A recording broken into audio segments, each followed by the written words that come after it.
Good afternoon, Good Shepherd.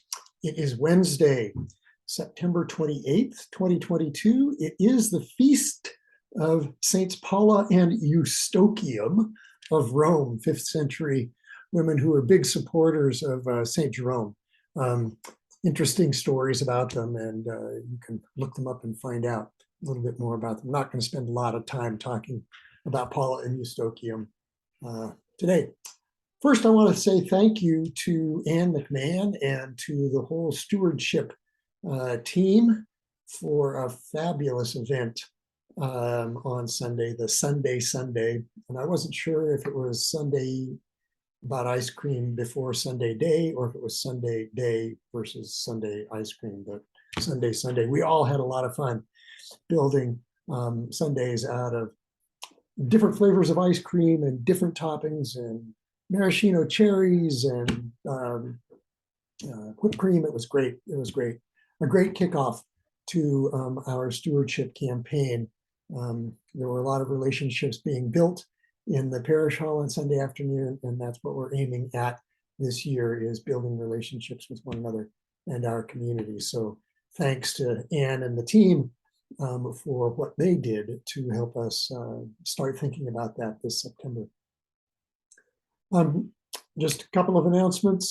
This coming Sunday, of course, we will conclude a 3-week series on David in Bible 101. That's our faith forum that will begin at 9:15 between the two services. You can Zoom in, you can watch it later, or you can be there in person, 9:15 to around 10-ish on Sunday. And again, thank you to Mary Mead for leading that class.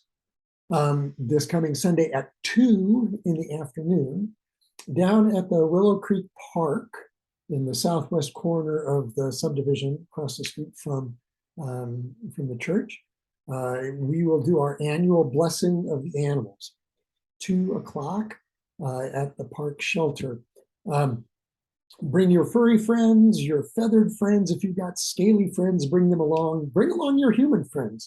It's a great time to be outside and to celebrate all of God's creation while we're out there. And I was thinking about this as sort of an easy, no hiking involved, altars in the world, that we will have an altar in the world to bless those non-human animal friends of ours, as well as bless each other with our presence and relationship building there. So 2 o'clock, information about precise address and all of that, if you're not sure where to go.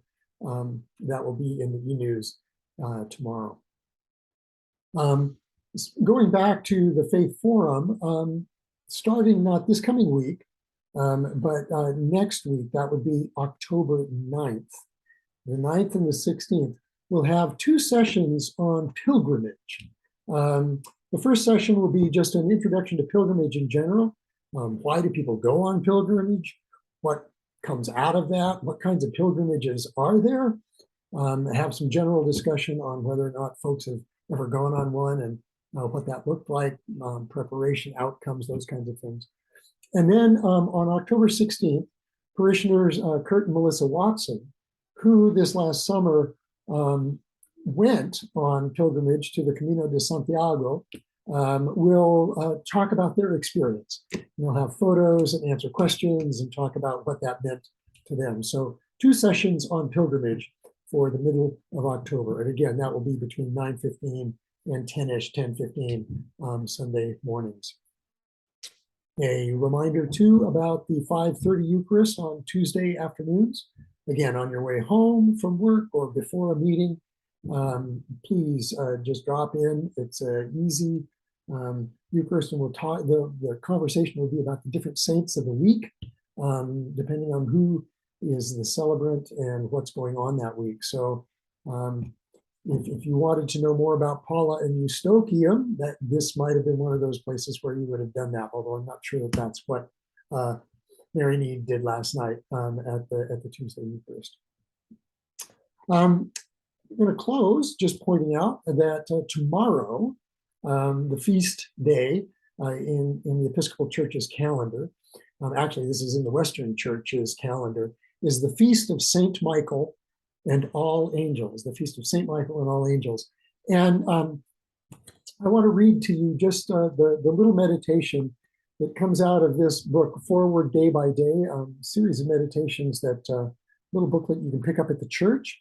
And it has 3 months worth of meditations based on the lessons of the day or sometimes on the feast day of the day. And so since tomorrow is the feast of St. Michael and All Angels, I thought I would read you this because it might set your mind to thinking about how you want to look at tomorrow. And the meditations in here, written by somebody different every 3 months, meditations always start with a little snippet of scripture upon which then they will make comments. And the snippet here is from Revelation 12, and war broke out in heaven. Michael and his angels fought against the dragon. So here's the meditation. Today, tomorrow, is the feast of St. Michael and all angels. Michael is an archangel, sometimes referred to as the great captain or leader of angels. In this passage from Revelation, even though the dragon and his angels fought back, they were defeated. Ah, angels. Our culture is fascinated by them.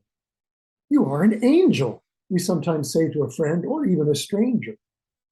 Images of angels can be found in garden statues, on sweatshirts, refrigerator magnets, and even nightlights. I didn't pay much attention to angels until a friend described angels to me as messengers. That brought me up short. I started to think about the idea that there were beings in our midst bringing us messages from God. I began to pray, Lord, may I meet your messengers today, and may I have good sense to recognize them, and may I be a messenger too. Since starting to say that prayer, I have had many encounters that can only be described as a meeting with a messenger. I am now much more cognizant of messengers and messages in our midst. So pay attention to angels tomorrow. Blessings, folks.